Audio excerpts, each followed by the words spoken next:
"I'll give you $1 million if you can tell me what that symbol means," Julian Thorne sneered, pointing at the whiteboard. The entire boardroom laughed. They saw a waitress in a cheap uniform. They didn't see the woman who had ghost-written the very formula they were trying to steal. They didn't know that the napkin in her apron pocket contained the solution to their bankruptcy. Julian thought she was guessing, but when she picked up the marker and explained the variable he had missed, the laughter died instantly. This is the story of how an arrogant billionaire lost his empire to the waitress who poured his coffee. The air in the private dining suite of Le Sommet smelled of aged cognac, truffle oil, and desperate greed. It was the kind of room where the decisions that wrecked economies were made over medium-rare Wagyu beef.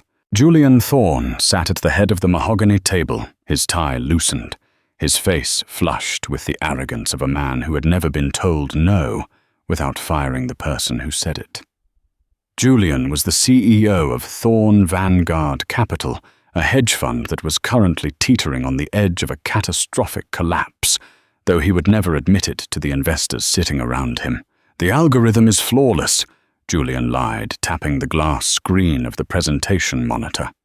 "We call it the Project Icarus protocol. It predicts market volatility before the geopolitical events even hit the news cycle. We are talking about a yield of 400% within the first quarter." The men around the table representing the Sterling Trust and a private equity group from Zurich nodded, though their eyes were skeptical. 400%, asked Mr. Henderson, a grey-haired man with eyes like a shark. "That defies the standard deviation of any known risk model, Julian. Even the Black Scholes model breaks down at those volatility levels. How do you account for the tail risk?" Julian waved his hand dismissively. "Tail risk is for people who don't control the market, Henderson. My quant team has eliminated the variable." In the corner of the room, Maya stood perfectly still, clutching a silver tray against her chest. She was 26, with dark circles under her eyes that makeup couldn't hide, and hands that were rough from washing dishes. To the men in the room, she was furniture. Less than furniture, she was a utility. A robot that refilled water glasses and disappeared. Maya kept her head down, her eyes fixed on the floor, but her ears were burning. "He's lying," she thought. "He's talking about the omega decay factor, but he hasn't solved the coefficient for time lag. If they run that code, they'll lose everything in 6 minutes." She knew this not because she was psychic, but because she recognized the math.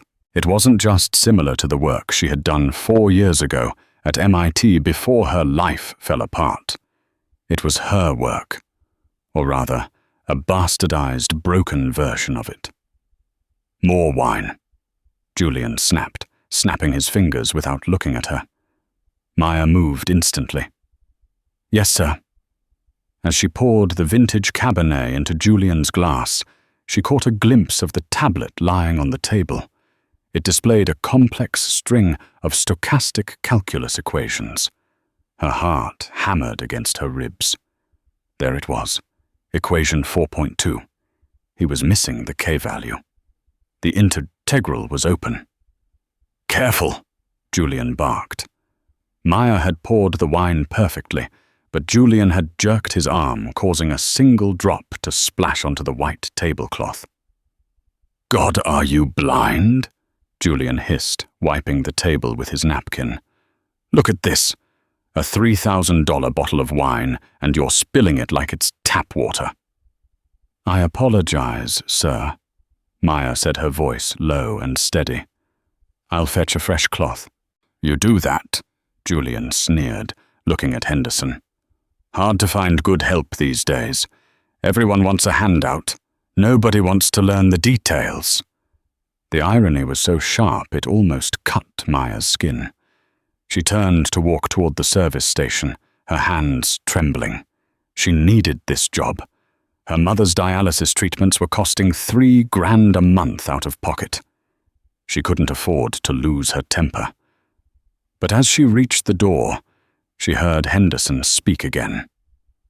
"Julian, look at line 7, the derivative of the volatility surface. It doesn't converge. If x approaches 0, the whole model returns an error. We can't invest $50 million into a formula that divides by 0. The room went silent. Julian froze. He stared at the screen. He was a businessman, a shark, a salesman, but he wasn't a mathematician. He had fired his lead quant last week for insubordination, which actually meant the quant had told him the model was broken, and now he was exposed. "It converges," Julian stammered. "It's a theoretical limit. The system handles it." "Show us," Henderson said coldly. "Show us the proof." Julian sweated. He picked up a digital stylus and walked to the whiteboard wall where the equations were projected. He stared at the numbers. They looked like hieroglyphics to him. He drew a line, then erased it. Maya stopped at the door. She shouldn't. She really, really shouldn't. But the numbers were screaming at her. It was like watching someone try to jam a square peg into a round hole while the building burned down. She turned around. "It doesn't converge because you're using a linear regression on a non-linear volatility curve," she said. The silence that followed was heavy, absolute, and terrifying. Julian turned around slowly. His face was a mask of disbelief that quickly curdled into rage.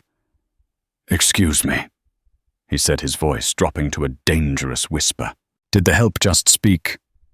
Henderson and the Zurich investors looked at Maya with amusement. It was the first interesting thing that had happened all lunch. Maya gripped her serving tray tighter. "I didn't mean to intrude, sir.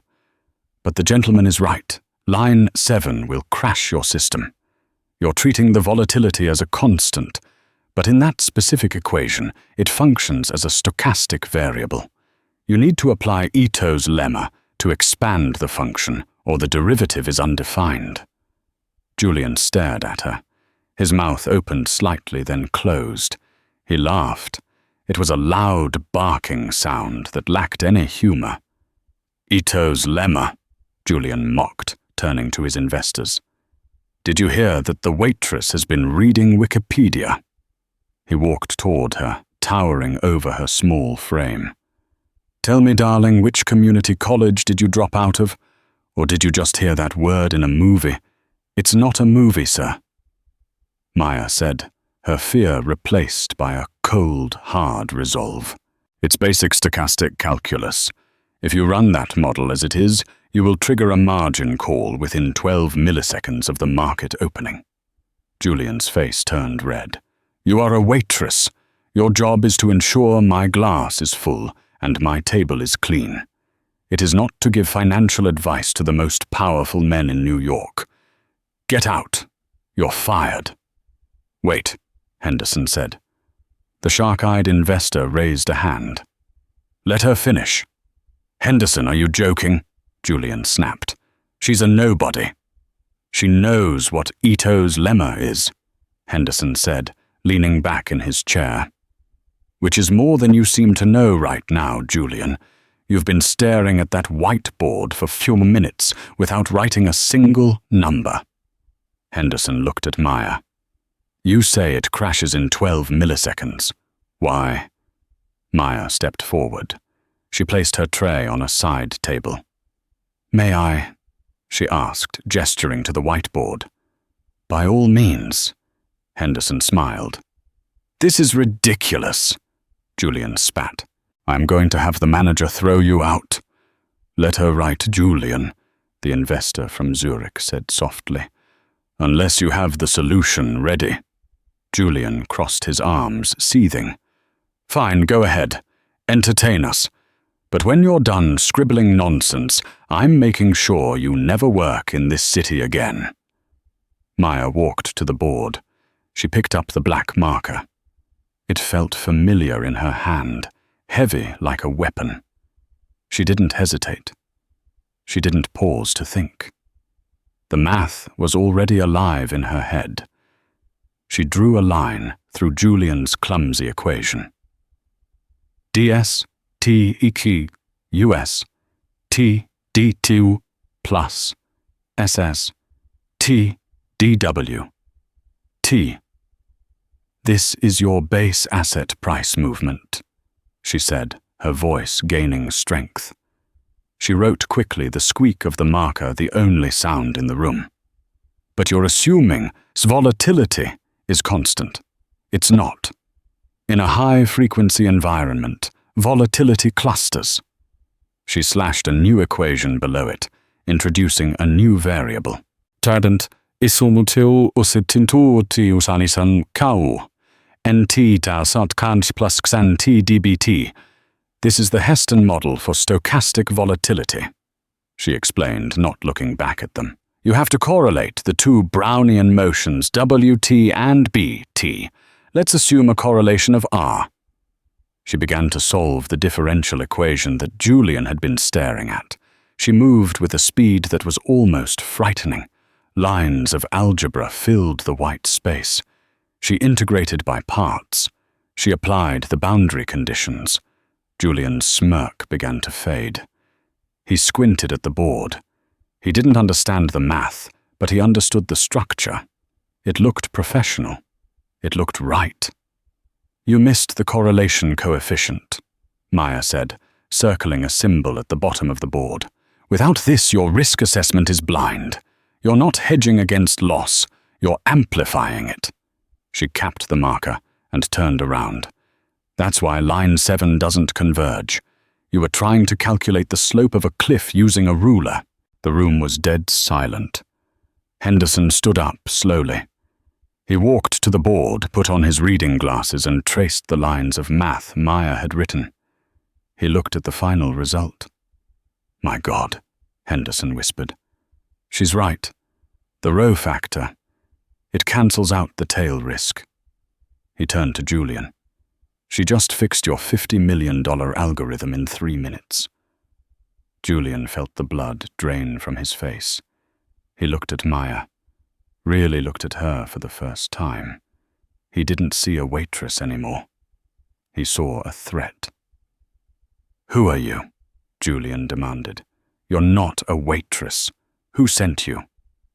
Was it Goldman? Is this corporate espionage? Maya took off her apron. No one sent me, Julian. You just never looked close enough to see who you were stepping on. What is that supposed to mean?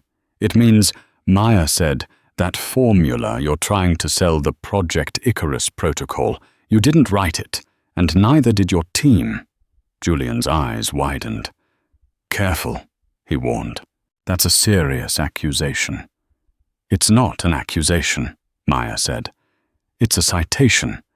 That formula is from a doctoral thesis published 4 years ago at MIT. The thesis was titled Algorithmic Prediction in Non-Linear Systems. Julian laughed nervously. So we read academic papers. We adapt them. You didn't adapt it, Maya said. You stole it. And you did a bad job. And how would you know? Julian challenged. Maya looked him dead in the eye. Because I wrote it. The revelation hung in the air like smoke. You, Julian scoffed though his voice wavered. You wrote a doctoral thesis. You're serving steak to people who actually matter. If you were a genius, you'd be on Wall Street, not sweeping floors. I was on track to be, Maya said quietly. Until a man named Richard Thorne, your father, sat on the ethics board of my grant committee. Julian stiffened. My name is Maya Lin, she said. 4 years ago, I developed a predictive model for agricultural futures. It was designed to help farmers in developing nations hedge against climate change risks. It was humanitarian work. Your father saw the potential for high-frequency trading. He offered to buy the rights for pennies. I refused. Maya took a step closer to the table. 2 weeks later, I was accused of plagiarism. My data was wiped from the university servers. My scholarship was revoked. I was blacklisted. Every firm I applied to had received a do not hire notice attached to my file. She pointed at the screen. I thought my work was destroyed, but clearly your father kept a copy. He gave it to you, but he didn't give you the key, the cipher that makes the chaos variables work. That's why you've been failing for 6 months. You have the engine, but you don't have the ignition. Henderson looked from Maya to Julian. The skepticism on his face was gone, replaced by the cold calculation of a man watching a sinking ship. "Julian," Henderson said, "is this true?" "Of course not," Julian shouted. "She's lying. She's a disgruntled nobody. She probably looked me up online, found out who my father was, and concocted this sob story." Julian grabbed his phone. "I'm calling security. I want her arrested for harassment and corporate espionage." "Call them," Maya said calmly. "But before they get it here, ask yourself one question. Can you solve equation 4.2 without me?" Julian froze. His thumb hovered over the screen. "Mr. Henderson," Maya said, turning to the investor, "if you invest in Thorn Vanguard today, you will lose your principal by Friday. But the math on that board, the corrected version that works, it's valid." "I can see that," Henderson said. "It's brilliant." "I'm willing to prove it," Maya said. "Not on a whiteboard, in the market." Julian slammed his hand on the table. "You will do no such thing." "This is my equipment, my proprietary data." "Actually," the Zurich investor spoke up, his accent thick and heavy, "the terminal belongs to the firm Julian, but the capital, the $50 million we were about to sign over, that is still ours until the ink is dry." The Swiss investor pulled a laptop from his briefcase. He opened a trading interface. "We have a live testing environment," the investor said. "We can input the parameters right now. The market closes in 30 minutes. He looked at Julian, then at Maya. "Julian says the waitress is guessing. The waitress says Julian is a thief." The investor smiled thinly. "I enjoy a wager. Let us see who is right." "This is insane," Julian hissed. "You're going to let a waitress trade with your demo account." "I'm going to let the author of the code run the code," Henderson corrected. He looked at Maya. "Miss Lin, if you can generate a positive alpha in the next 20 minutes using your formula, I will not only believe you, I will hire you on the spot, and I will launch an investigation into the plagiarism claims against you." "And if she fails?" Julian asked, a cruel smile returning to his face. "If I fail," Maya said, "I will sign a non-disclosure agreement stating that I lied and I will never speak of this again. You can sue me for everything I don't have." "Deal," Julian said instantly. He knew the market was volatile today. The Fed had just released interest rate minutes. No algorithm could survive the choppy waters of the last 30 minutes of trading unless it was perfect. And he refused to believe she was perfect. Maya walked over to the Swiss investor's laptop. She sat down. The leather chair was soft, a stark contrast to the hard stools in the kitchen. She cracked her knuckles. She wasn't just fighting for a job. She was fighting for her name.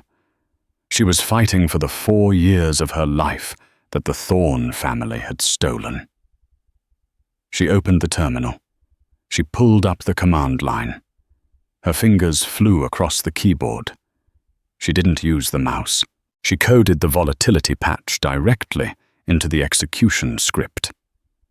Inputting the Heston-Lin parameters, she muttered to herself. She named the parameters after herself. Julian laughed. How quaint. "Watch the screen, Julian," Henderson said. Maya hit enter. The algorithm went live. On the big screen, a graph appeared. A red line represented the S&P 500, which was currently dipping. A green line represented Maya's portfolio. For the first 10 seconds, nothing happened. The green line stayed flat. "Dud," Julian said. "It's not executing." "Wait," Maya said. Suddenly the green line spiked, vertical. "What?" Julian gasped. The algorithm had identified a micro-arbitrage opportunity in the currency futures that the human traders had missed. It bought and sold within 3 milliseconds. Profit, $14,000. "Luck," Julian spat. The line spiked again. Then again. It was a staircase to heaven. While the market was crashing, Maya's algorithm was shorting the volatility using the very tail risk Julian had feared as a ladder to climb higher. Profit, $120,000. Profit, $340,000. In 5 minutes, the demo account was up 2.4%. In the world of high-frequency trading, that was the equivalent of a miracle. The room was silent except for the hum of the projector fan. "It's stable," Henderson whispered. "The gamma exposure is neutral. It's perfectly hedged." Maya took her hands off the keyboard. She turned to Julian. "That," she said, pointing to the profit counter, which was now ticking past $500,000, "is what happens when you don't delete the variable for integrity." Julian looked like he was about to vomit. The investors were looking at him with pure disgust.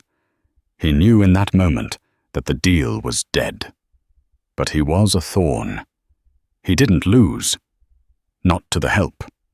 He reached into his pocket and pulled out his phone. He texted his head of security code red in the Onyx room. "Remove the intruder immediately. Use force if necessary." He looked up at Maya with a shark-like grin. "Well done. You proved you can code. But you forgot one thing, Maya." "What's that?" she asked. "You're trespassing," Julian said. "And you just accessed a secured financial terminal without a license.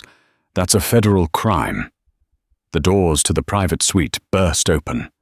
3 large security guards in dark suits marched in.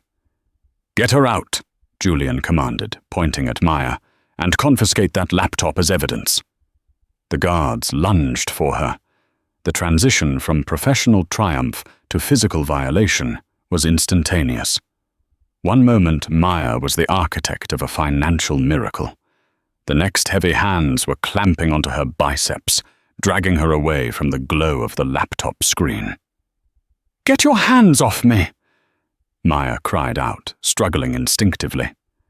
The apron she still wore twisted around her waist.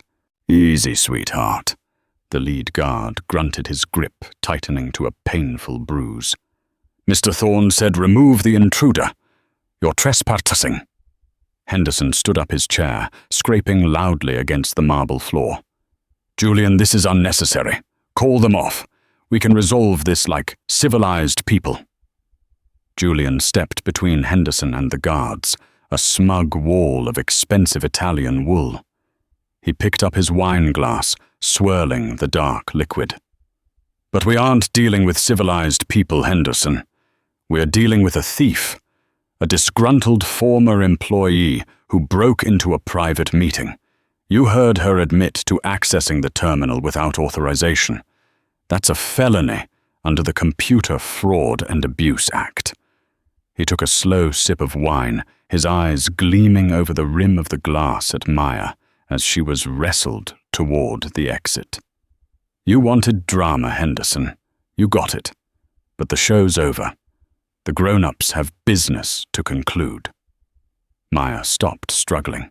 It was undignified, and more importantly, it was useless. She looked past the beefy shoulders of the security guards, locking eyes with Julian one last time.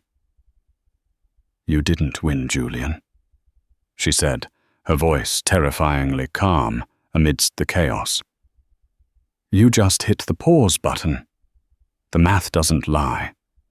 And now they've seen it. Get her out of my sight.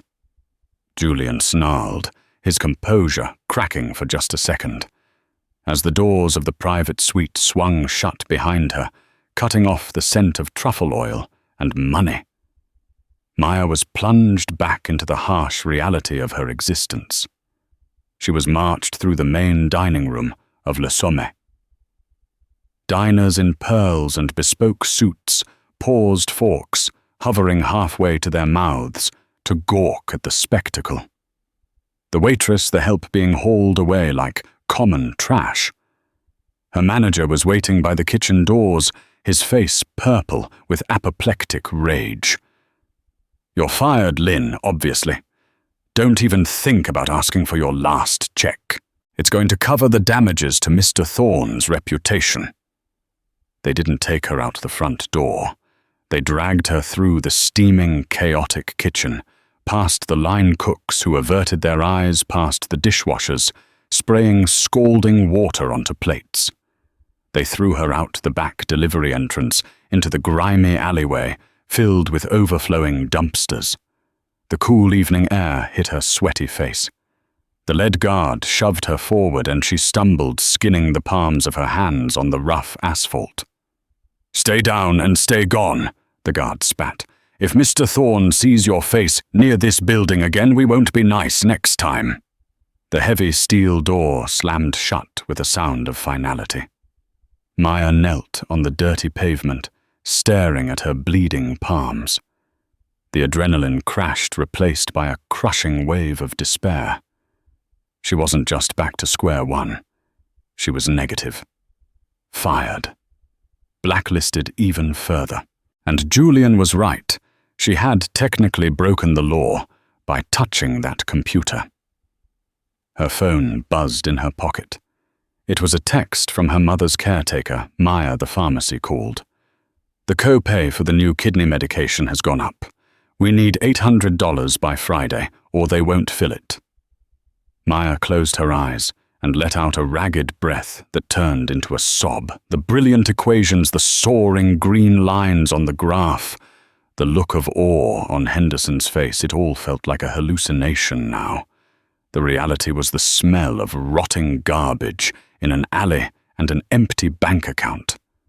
Up in the penthouse suite, Julian Thorne was doing damage control. I apologize for that unpleasantness, Julian said, smoothing his tie as he sat back down. Mentally unstable staff. It's a tragic reality of the service industry these days.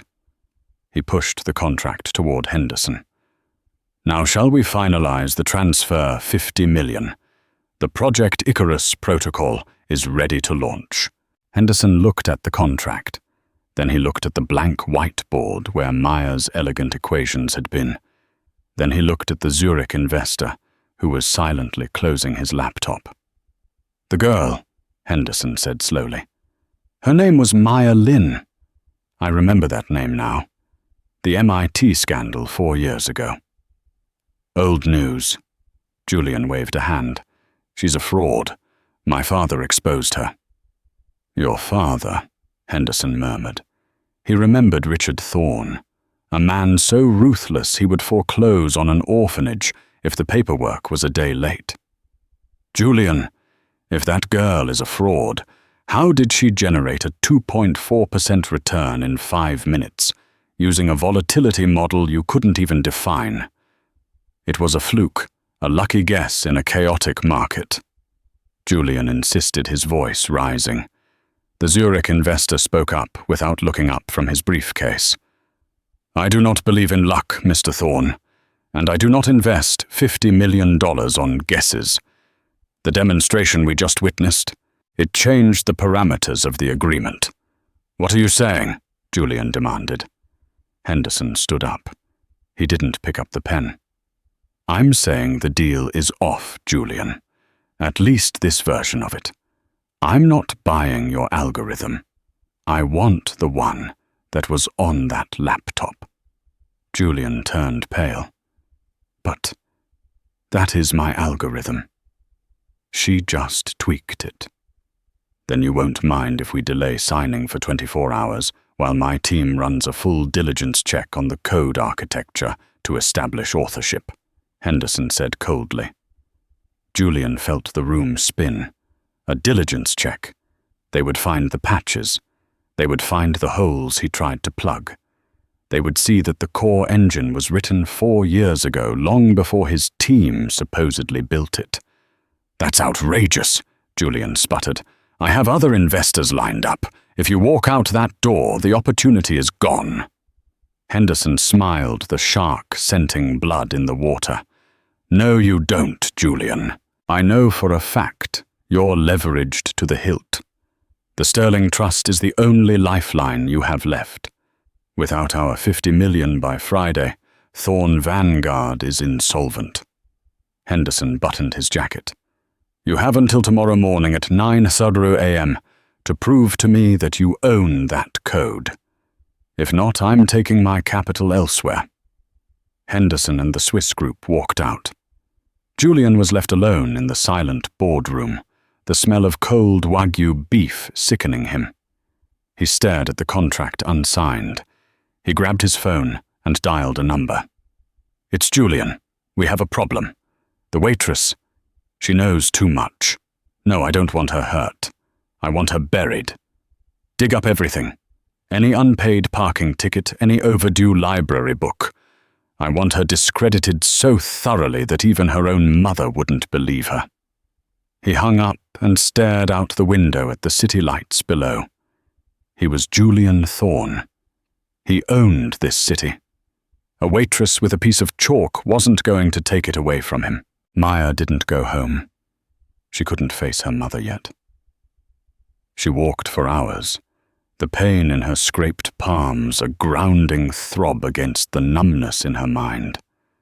She ended up in a 24-hour diner far uptown, nursing a lukewarm coffee she could barely afford, sketching equations on napkins just to keep her brain from eating itself alive. At 3:00 a.m., 2 uniformed police officers walked in. Maya froze. Julian had actually done it. He'd reported her. They walked straight to her booth. "Maya Lin." She nodded mutely. "We have a warrant for your arrest. Charges of corporate espionage, trespassing, and unauthorized access to financial data. Stand up and place your hands behind your back." The ride to the precinct was a blur. The booking process was humiliating fingerprints, mugshot, the cold indifference of the system. She was placed in a holding cell with 3 other women. One was sleeping off a drunk. The other 2 were arguing quietly about a shoplifting bust. Maya sat on the metal bench, pulling her knees to her chest. The reality of her situation settled over her like a lead blanket.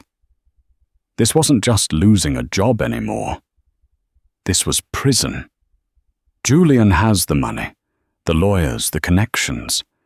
He could bury her in litigation until she died of old age in a cell. She thought about the thesis, the years of work. She had wanted to help farmers predict droughts. She wanted to use math to feed people. And the Thorn family had twisted it into a weapon to steal money, and now they were using it to destroy her. I should have just kept pouring the wine, she thought bitterly. Why did I have to open my mouth? She closed her eyes and tried to sleep, but all she could see was the volatility curve, the beautiful complex dance of numbers that she understood better than people. At 7:00 a.m., the heavy cell door clanked open. A guard called her name. "Lynn, you made bail." Maya blinked, groggy and confused. "Bail? I don't have anyone who could post bail." "How much was it?" 50,000. Cashier's check just cleared. You're free to go pending arraignment." $50,000. It was an impossible number. She was processed out, given her meager possessions in a plastic bag. She walked out of the precinct into the blinding morning sun. A black Bentley was parked at the curb. The rear window rolled down. "Get in, Miss Lynn," Arthur Henderson said. Maya stared at him. The shark from the boardroom. "Did you do this?" she asked, clutching her plastic bag. "I invested $50,000 in a distressed asset this morning," Henderson said calmly. "I expect a return on that investment. Get in. We don't have much time before the market opens." Maya hesitated. This man was part of that world, the world that crushed people like her. "Why?" she asked. "Because I hate losing money more than I hate being wrong," Henderson said. "And Julian Thorne is about to lose me a great deal of money. You're the only person who can stop him." Maya got in. The interior smelled of rich leather, a stark contrast to the jail cell. "Where are we going?" Maya asked as the car pulled away into traffic. "Thorne Vanguard Headquarters," Henderson said. "We have a 900 a.m. meeting. We're going to crash it." "I can't go there," Maya said, panic rising. "Julian will have me arrested again on sight. I'm already facing felonies." "He won't arrest you," Henderson said, pulling a sleek laptop from the seat pocket, the same one from the restaurant. "Because you're going to walk in there holding the gun that's currently pointed at his head." He opened the laptop. It was logged into a secure server. "Last night after you left, I didn't just walk away," Henderson explained. "I had my team run a tracer on the demo account you used. We pulled the execution logs. But more importantly, we pulled the metadata from the code you input." He turned the screen toward her. It showed lines of code, but highlighted were timestamps and author tags, buried deep in the digital architecture. Author M. Lynn Mitt Project Omega. Creation date OCAT 2019. Maya gasped. "How? That was wiped. The university said they deleted everything." "Nothing is ever truly deleted, Miss Lynn," Henderson said with a dry smile. "Especially when Richard Thorne wanted to keep a copy for himself. When Julian's team stole your work, they were lazy. They copy-pasted the core structure. They didn't bother scrubbing the deep-level author tags because they didn't even know where to look for them.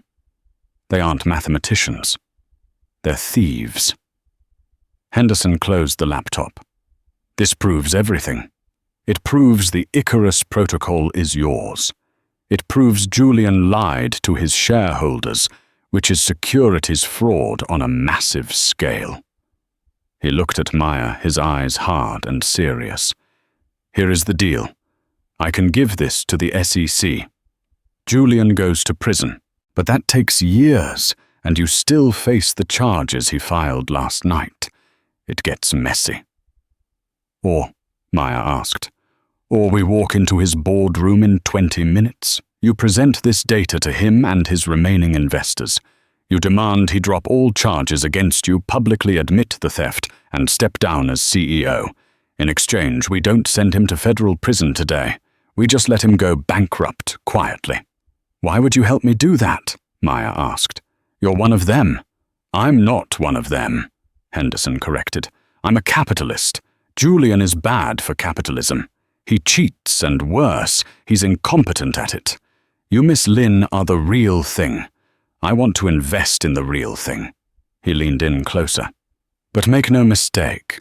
This is dangerous. Julian is cornered. If you walk in there, you have to own the room. You cannot be the waitress. You have to be the architect. Can you do that?" Maya looked down at her hands. The scrapes were still raw. She thought about the jail cell. She thought about her mother's medication. She thought about 4 years of shame.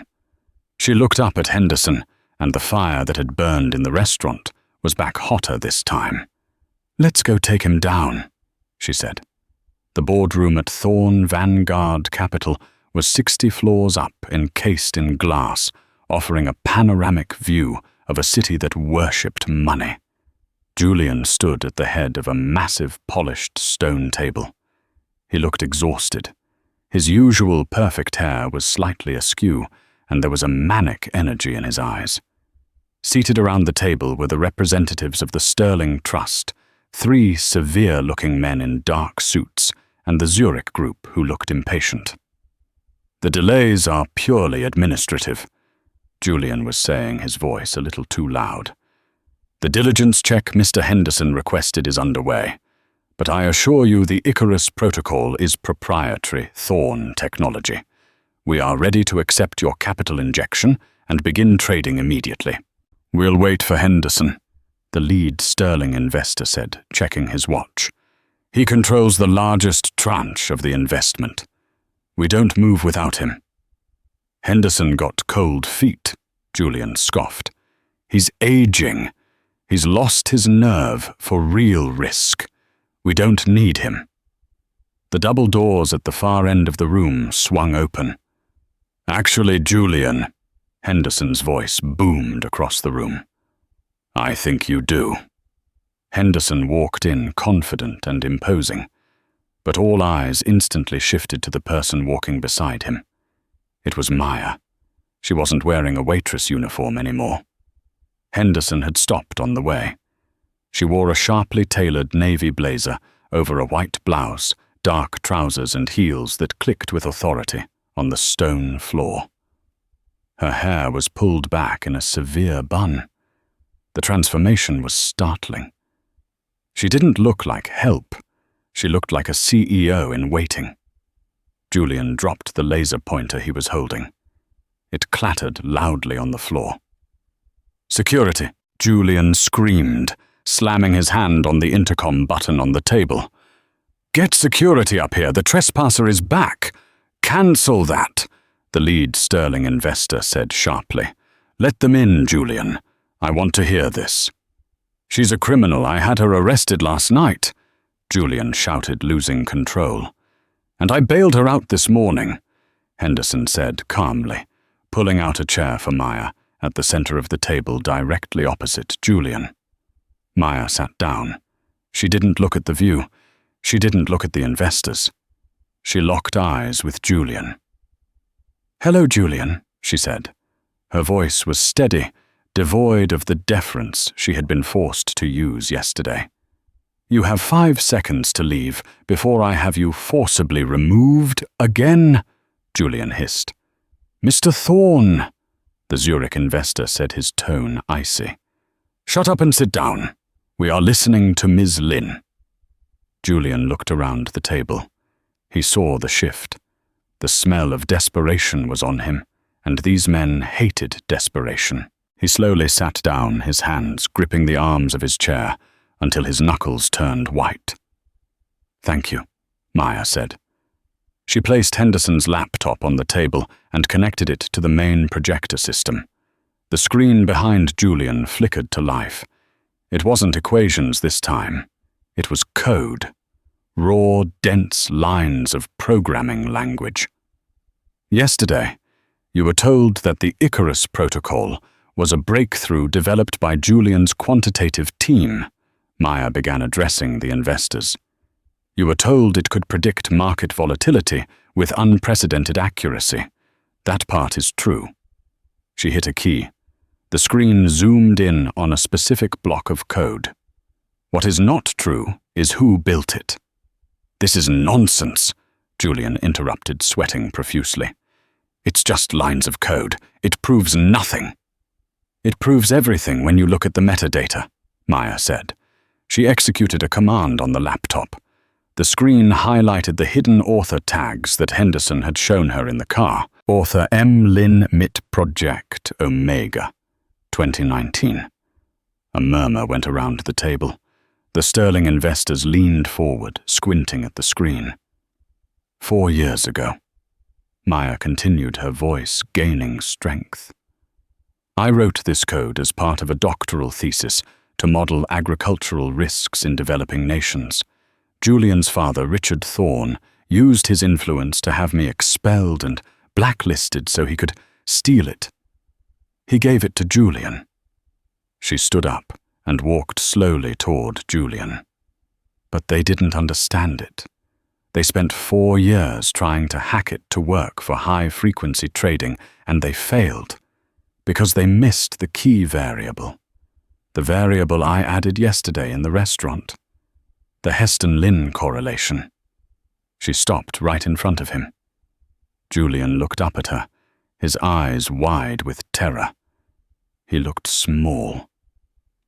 "You didn't build an empire, Julian," Maya said quietly, but the whole room heard her. "You just squatted in the ruins of my life." Julian stood up, shaking. "It's a forgery. Henderson put her up to this. They planted that tag. There's an easy way to prove that," the Zurich investor said. He looked at Julian with utter contempt. "Log into your master server right now. Show us the source code on your machine. If the tag isn't there, we believe you." Julian froze. He knew it was there. His tech team was incompetent. They would never have thought to scrub that deep. If he logged in, it was over. If he refused, it was over. The silence stretched, becoming excruciating. "I can't," Julian whispered. "There are security protocols." "Liar," the sterling investor said. He stood up and closed his portfolio folder.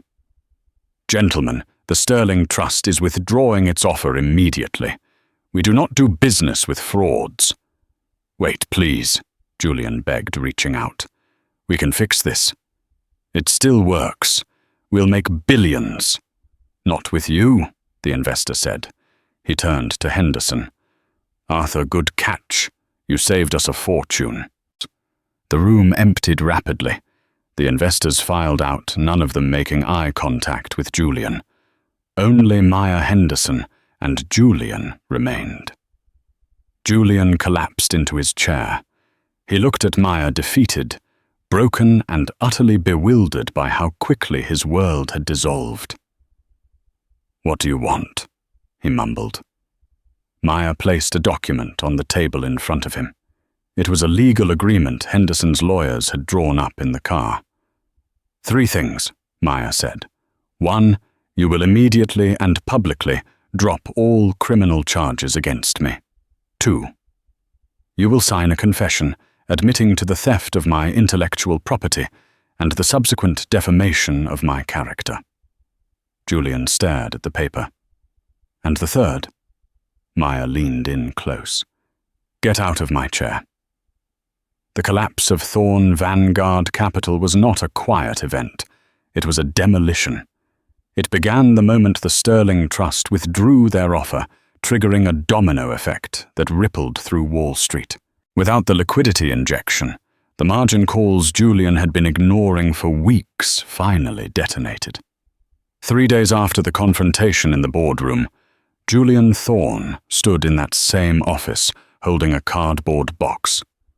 The panoramic view of the city was the same, but the room felt different. It had been stripped. The Art Deco statues, the imported rugs, the accolades on the wall, all tagged by liquidators. His phone, usually buzzing with sycophants and deal-makers, was dead silent. The only call he had received that morning was from his father, Richard Thorn. It had lasted 30 seconds. His father hadn't offered help. He had simply said, "You embarrassed the name," and hung up. That cut deeper than the bankruptcy. Julian walked out of the glass doors for the last time. As he passed the bullpen of traders, nobody looked up. They were too busy packing their own desks, frantically calling headhunters, trying to distance themselves from the radioactive crater he had created. He took the elevator down alone. There was no Bentley waiting at the curb. Just a grey Uber and a humid New York afternoon. Rumor had it he was moving to Omaha to manage a small family logistics firm, a humiliating exile for a man who used to claim he could see the future. While Julian's world was shrinking, Maya Lin's was expanding at a velocity she could barely comprehend. The first change wasn't the money. It was the silence of anxiety stopping. For 4 years, Maya had woken up every morning with a pit in her stomach, calculating the price of insulin against the price of electricity. 2 weeks after the deal with Henderson was finalized, Maya sat in the billing department of Mount Sinai Hospital. "I'd like to pay the balance," Maya told the administrator. The woman behind the glass sighed, adjusting her glasses. "Which installment, honey? The current month?" "No," Maya said, handing over a cashier's check. "All of it. The past due the current and the projected costs for the next year of dialysis." The woman looked at the check. She stopped chewing her gum. She looked up at Maya, then back at the check. "Miss Lin, this clears the entire account." "I know," Maya said, her voice trembling slightly, not from fear, but from relief, so profound it felt like weightlessness. "Please print the receipt." Walking out of that hospital was the first time Maya truly felt the victory. It wasn't about the algorithms or the revenge against Julian. It was the freedom. 6 months later, the landscape of her life had been completely redrawn. Maya stood on the mezzanine level of a converted industrial loft in Tribeca. The space was flooded with natural light, illuminating the polished concrete floors and the rows of high-performance workstations. The air hummed with the white noise of cooling fans from the server room, a sound Maya found more soothing than any music. Etched onto the frosted glass of the entrance were the words Lynn Henderson Analytics. She wasn't hidden in a back room anymore. She was the name on the door. "Maya." She turned to see Arthur Henderson walking up the stairs. He looked different too, less like a shark, more like a satisfied architect. He was holding a tablet. "The Asian markets just closed," Henderson said, a rare grin breaking his stoic face. "The Project Omega protocols ran perfectly." Maya walked over, taking the tablet. She scanned the data. It wasn't just profit margins. It was yield predictions. The drought index for the Mekong Delta hit the trigger point, Maya noted, pointing to a red cluster on the map. "It did," Henderson nodded.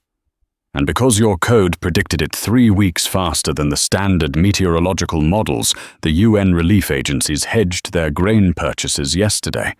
They locked in the price before the spike." Maya stared at the screen. "So the aid budget won't collapse?" "No," Henderson said softly. "It means thousands of families will eat this winter who otherwise wouldn't have. You didn't just beat the market, Maya. You beat the famine." Maya felt a lump in her throat. This was the thesis she had written 4 years ago. This was the work Julian had tried to turn into a gambling tool. She had taken it back, and she had made it matter. "And," Henderson added, his capitalist instincts returning, "the volatility fund is up 4.1% this month. Doing good is expensive. Fortunately, we are very good at making money." "We need to hire 2 more junior quants," Maya said, shifting into CEO mode. "The data intake is getting too heavy for the current team." "Already posted the listing," Henderson said. "By the way, check the requirements I wrote." Maya tapped the screen to see the job posting.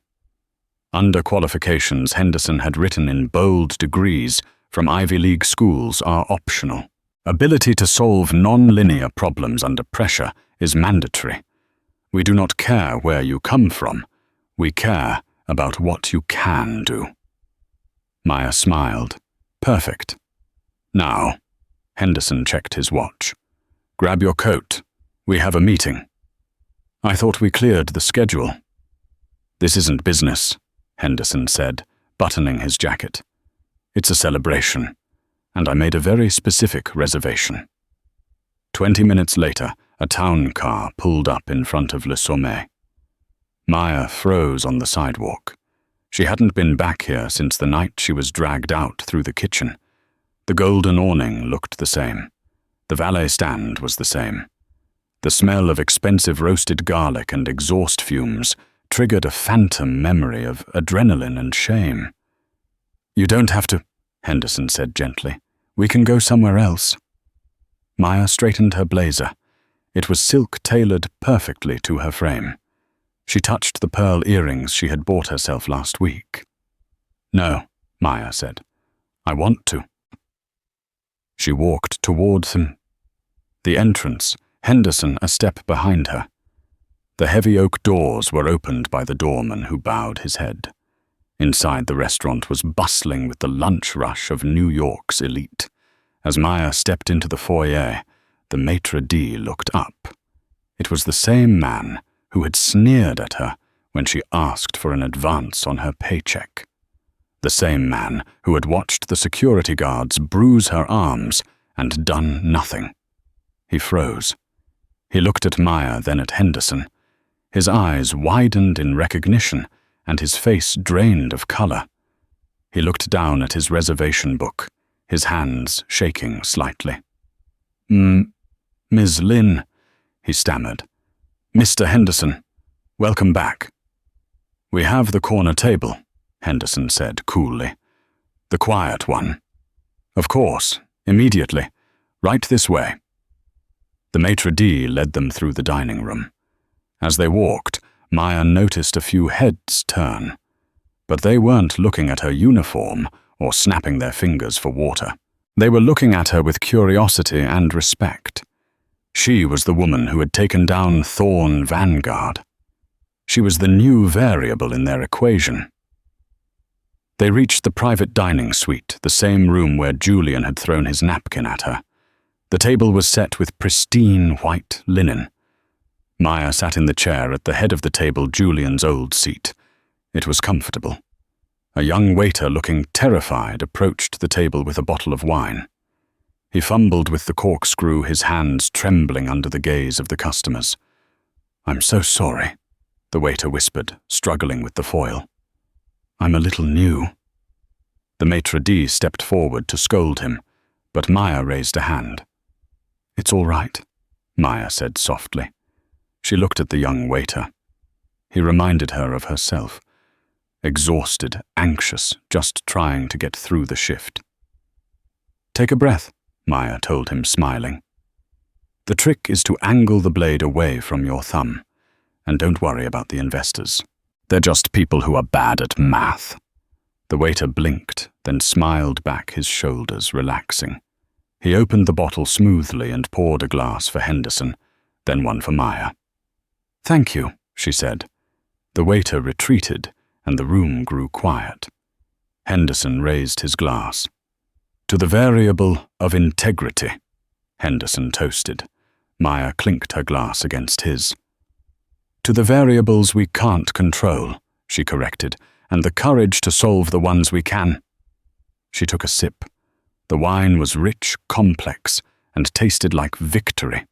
She looked out the window at the skyline she used to fear. She realized then that Julian was right about one thing. It was a dog-eat-dog world, but he was wrong about who the wolf was. She wasn't the prey anymore. She wasn't even the hunter. She was the architect, building a new world on top of the old one equation at a time. Maya Lin placed her glass down, opened her menu, and for the first time in her life, she ordered exactly what she wanted without looking at the price. This story reminds us that true power isn't about the suit you wear, the table you sit at, or the family name you inherited. Julian Thorn had all the trappings of success, but it was built on a foundation of lies and theft. He saw Maya as invisible because her uniform blinded him to her brilliance. Maya's victory wasn't just about being smarter. It was about resilience. It was about the courage to speak up when everything was on the line, and the integrity to use her gifts for something real. In the end, the math didn't lie. The variables always balance out. The volatility of life might knock you down, but if you have the right formula, hard work, intelligence, and a refusal to be silenced, You can turn even the worst crash into an opportunity to soar. If you enjoyed this story of justice served cold and intelligence triumphing over arrogance, please hit that like button. It really helps the channel grow. Don't forget to share this video with anyone who loves a good underdog story, and subscribe and ring the bell so you never miss our next dramatic tale. Let me know in the comments. Have you ever been underestimated like Maya? Let's talk about it below. Thanks for watching.